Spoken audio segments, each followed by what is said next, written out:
कक्षा 7 पाठ 5 बरसात की आती हवा का आज प्रश्न उत्तर हल करेंगे।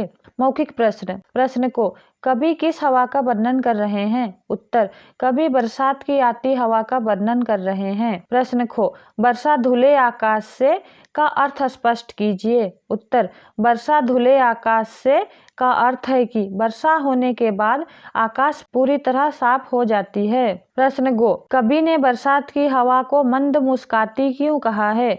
उत्तर कवि ने बरसात की हवा को मंद मुस्काती कहा है क्योंकि इस समय पेड़ पौधे, पशु पक्षी और जन जीवन के मन में तृप्ति, आनंद और उमंग की भावना भर जाती है। प्रश्न घो झकझोरती लहराती हुई कौन आती है? उत्तर झकझोरती लहराती हुई हवा आती है। वो यह हवा किस प्रकार आनंद बिखेरती है? उत्तर यह हवा एकदम से नई खुशी के साथ सबसे लिपटती हुई आनंद बिखेरती है। नंबर 2 अर्थ ग्रहण संबंधी प्रश्न को संपूर्ण प्रकृति को कौन आनंदित करती है? उत्तर बरसाती हवा। खो बरसात की हवा आनंद इसलिए देती है क्योंकि?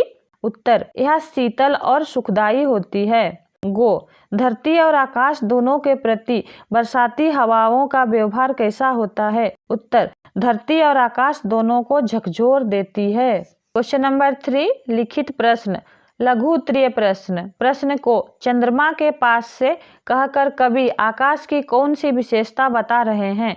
उत्तर चंद्रमा के पास से कहकर कवि कहना चाहते हैं कि ये बरसात की हवा चंद्रमा के पास से होकर आती है। खो गर्मी से तपती धरती और आकाश को कौन सुख देता है? उत्तर गर्मी से तपती धरती और आकाश को बरसात की हवा सुख देता है। गो बरसाती हवा हर एक लता के जाल से कैसे खेलती है? उत्तर बरसाती हवा हर एक लता के जाल से अटखेलती इठलाती हुई खेलती है। घो ये हवाएं कहाँ से प्रकट होती हैं? उत्तर ये हवाएं धुले आकाश से, चंद्रमा के पास से और बादलों के साथ से प्रकट होती हैं।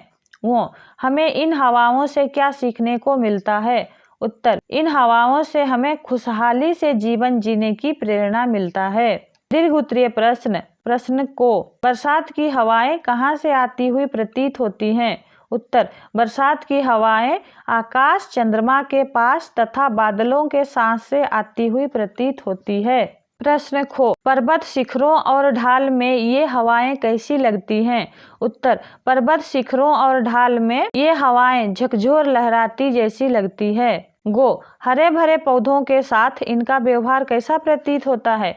उत्तर हरे भरे पौधों के साथ इनका व्यवहार खिलौना जैसा प्रतीत होता है। ये हवा पेड़ों की कतार में उसकी हर डाल के साथ खेलती है। यह घनी कोमल लताओं के साथ खुश होकर इतराती हुई खेलती हुई आती है। प्रश्न घो ये हवाएं कहाँ से निकलकर किससे लिपट जाती है? उत्तर ये हवाएं आकाश यानी शून्य से निकलकर जन जन के हरेक अंग से लिपट जाती है। वो बरसात की हवाओं के चलने पर संपूर्ण प्रकृति कैसी लगती है? इसका उत्तर अपने शब्दों में लिखिए। उत्तर बरसात की हवाओं के चलने पर संपूर्ण प्रकृति आनंदमयी लगती है। बरसाती हवा सबको खुशी प्रदान करती है। बरसात की ठंडी ठंडी हवा के झोंके संपूर्ण धरती और सभी प्राणियों को आनंदित कर देती है। काव्य सौंदर्य। इस कविता में आई किन्हीं 2 काव्य पंक्तियों को लिखिए जहां मानवीकरण अलंकार का प्रयोग स्पष्ट दिखाई देता है। जहां जड़ पदार्थों पर मानवीय भावनाओं या क्रियाओं पर आरोपण होता है वहां मानवीकरण अलंकार होता है। उत्तर को यह खेलती है ढाल से, ऊंचे शिखर के भाल से, आकाश से पाताल से, झकझोर लहराती हवा, बरसात की आती हवा। खो यह खेलती तरुमाल से, यह खेलती हर डाल से, हर एक लता के जाल से, अटखेलती इठलाती हवा, बरसात की आती हवा। व्याकरण बोध। एक से अधिक अर्थ देने वाले शब्द अनेकार्थी शब्द कहलाते हैं। नंबर 1 नीचे लिखे शब्दों के 2-2 भिन्न भिन्न अर्थ लिखे। द्विज यानी पक्षी और चंद्रमा, ताल यानी लय और तालाब, डाल यानी पेड़ की शाखा और एक प्रकार की खूंटी, प्रकृति यानी स्वभाव और कुदरत। नंबर 2, श्रुति सम भिन्नार्थक शब्द।